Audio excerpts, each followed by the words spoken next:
I did end up in care at a small age. My mother was living in care when she actually conceived me, and she was raped. She was 13 and a half years old and made the choice to give me life, but I was taken away from her when I was 9 months. Went to live with a family member and suffered family abuse in that home, and found myself in the first of many foster homes at the age of about nine. I felt incredibly broken. I felt abandoned, unwanted. I felt like trash, pretty much. You get used to one family and you hope that they'll be a forever family, and then they're not. Then you have to get acclimated to the next and the next. And it does something to you, and it says this message to you that you're not valuable enough to keep. So I stayed in care until I actually became pregnant from the first boy, who said that he found me attractive, and then immediately moved into a teen homeless shelter.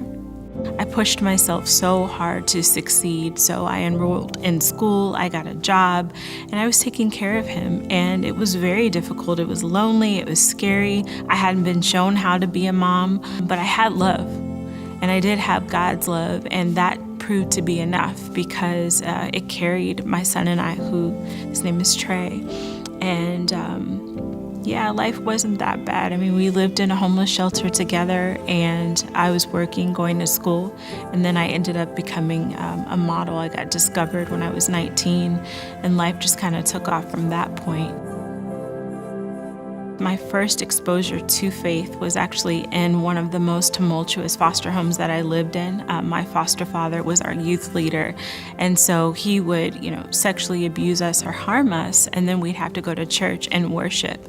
And it was very difficult for me to not be resentful toward God. The Holy Spirit was still able to minister to me in the sense that when I was sitting in the pew and so angry and so hurt, I still felt God's love. It's not something that I can it's very hard to explain, but I just felt it, and I just knew that I wasn't alone. And there was a woman in the church who kind of took me under her wing and just would smile at me and, speak scriptures over me, and told me one day that I would be a model. This was way before I even got discovered. And she was really interceding on my behalf and on the behalf of my foster siblings. But I was very angry at God because I felt like, Lord, if you even exist, how could you allow me to go through what I'm going through? And it took me a very long time to realize that God's will and plan is perfect. It's perfect, but we live in a fallen world. And what ends up happening is He gives us the grace to get through every battle that we're going through. And oftentimes there's a purpose that's birthed out of that pain. But when you're in the pain, you don't want to hear that. You want to say, well, why can't I just have parents like anyone else? Why can't I just have one forever family, one home, and no trauma? And again, it took me a long time to get to the point where it was like, instead of woe is me, it's like, wow is God, that you are giving me grace to get through. And then I just moved away from God after I got pregnant with Trey, and I ended up modeling. Modeling became my God. Covering up, wearing this makeup, wearing this hair, and just being on sets. That was my way to regain my power, because it was like I came from such an ugly past. So here I was going to just make everything be and look beautiful. And it caught up with me, because at night I would literally go home and still want to know where my parents were, still was reeling and hurting from painful pieces of my past, post-traumatic stress disorder, the stigma surrounding sexual abuse, physical abuse, all of those things hurt. And abandonment, I don't care how much makeup you wear, it can't cover up abandonment.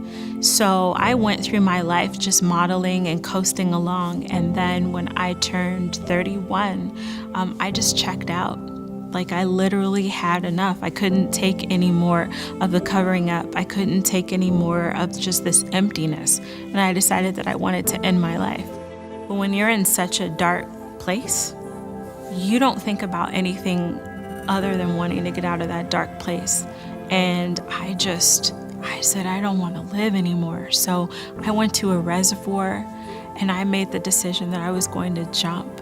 And there was a woman who came up to me and she started talking to me about how much God loved me and how beautiful the weather was and how amazing that we're both alive and we're breathing. She just kept ministering to me, and police showed up and they took me off of the edge of this reservoir, and I ended up in a psych ward. And it was in that moment that I hit rock bottom, and I really truly discovered God was the rock at the bottom, because there was no one in this hospital bed but me and my issues. And I prayed my very first prayer in a long time, and I said, God, if you are there and you can hear me, please save me. And a week later, I ended up going to church and really just submitting and just giving everything and laying it all down on the cross. I made the choice to go back and find my biological parents, forgive them.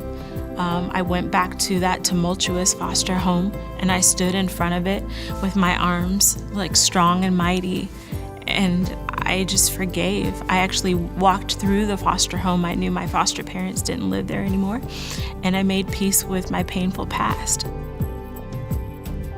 I look at those women and I think that in some way God was sending almost mother hens to just watch over me. It's like, I didn't give you a mother in a traditional sense, but I'm going to send people in your life that are going to sow into you and love on you for the different stages that I need them to. And it was difficult for me to allow that to happen because I didn't know how to be loved. I just knew how to be by myself and to survive. And I knew that my anger was comfortable, and I knew my resentment was comfortable, and that if I put up this wall, that was going to keep me safe. It doesn't. And so when I submitted my life to Christ, and when I submitted to love and started to ask for help and ask for these divine connections to just continue to surround me, that's also been a huge part of my healing. I still hurt, and life is still difficult, and I hurt just like everyone else. And I have to make an intentional effort to not be a victim of my past, but to be a victor in my future. Do I have it down pat? No. But am I in a great place? Am I joyous? And am I at peace with my past? Absolutely. My mom was an alcoholic, struggling with drugs, and we just had a lot of things going on in our household that I just could not deal with every day. And so I went to live with my sister, attempting to find a safe space. When that didn't work, I went to live with my boyfriend and his mom. And that was going okay for a couple of months, and they found out she had a felony from the 90s. That day, they took me to my first foster home. While in foster care from the ages of 14 to 18, I lived in 4 different cities. I went to 8 different high schools, and I lived in 9 foster homes. You know, it sucks to say you lived in 9 homes and you didn't connect with anybody. You just feel insufficient, worthless. And, you know, if they just had looked at me as family, just one good time, I would have been a good daughter. You know, I would have been a good family member.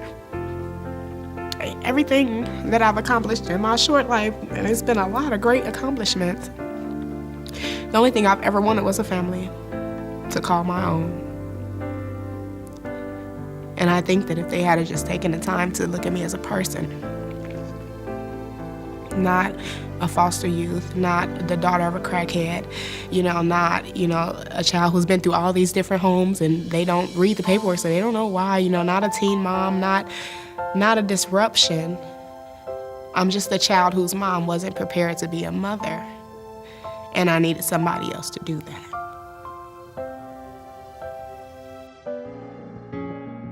My 5th and final caseworker was Annie Williams, and she was an amazing leading light for me because she saw things in me that I didn't see in myself.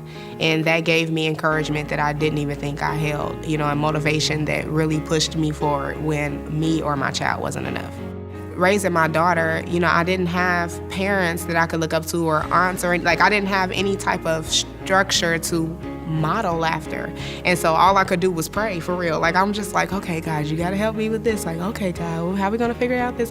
Like, you know what I'm saying? It was like my best friend. I never had a best friend. You know, I just and bouncing around. I never was really able to build a relationship with anybody until I was about 22 years old. And so besides my daughter, and I didn't want to burden her with my problems, but definitely talking to God, like constantly, even now, like, you know, I'm constantly talking to God about the good, the bad, and the ugly.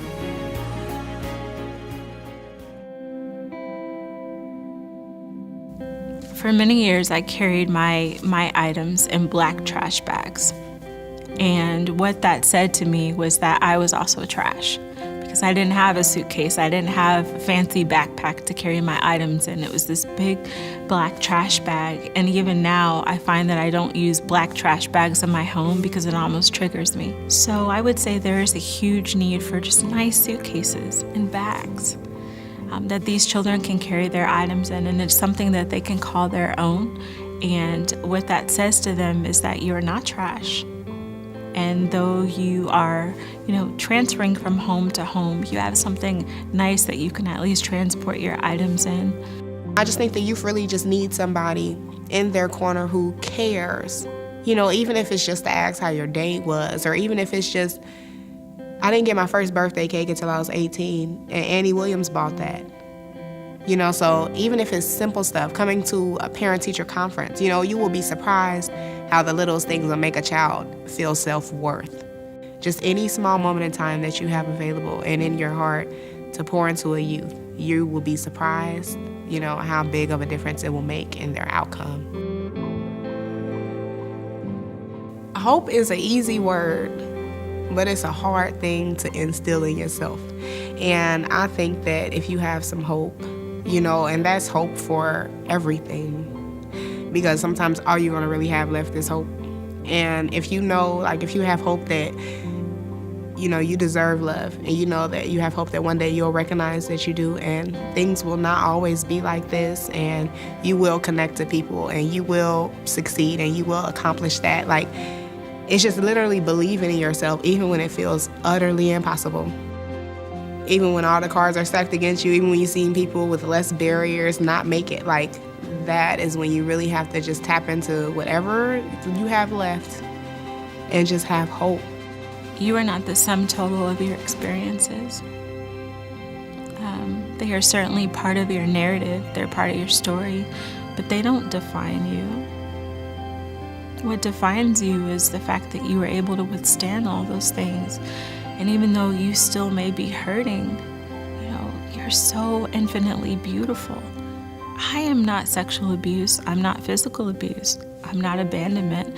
I am Melrose. I am the apple of God's eye. And He counts me all the way worthy and perfect. And that's not just a Melrose thing. That's an everybody thing.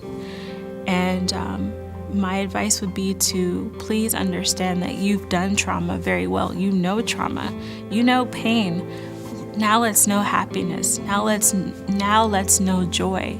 Just remember, for every painful experience that you've gone through, try to counteract it with a positive experience. As an example, I try my best to relive my childhood. I play video games. I jump in puddles. I've gone skydiving twice. You know, I've been to a monkey jungle and played with monkeys and done all these amazing things because I didn't get a chance to experience those as a child. And so for every painful experience, I say no. I want a positive experience, and that's also where my healing has come. And on the days that I do forget, because there are days that I start to second guess, well, wait a minute, I was abused, and I do battle with post-traumatic stress disorder, and I have been abandoned, and I don't have parents. When the holidays come around, it kills me. But on those days, I just have to go back to what I know.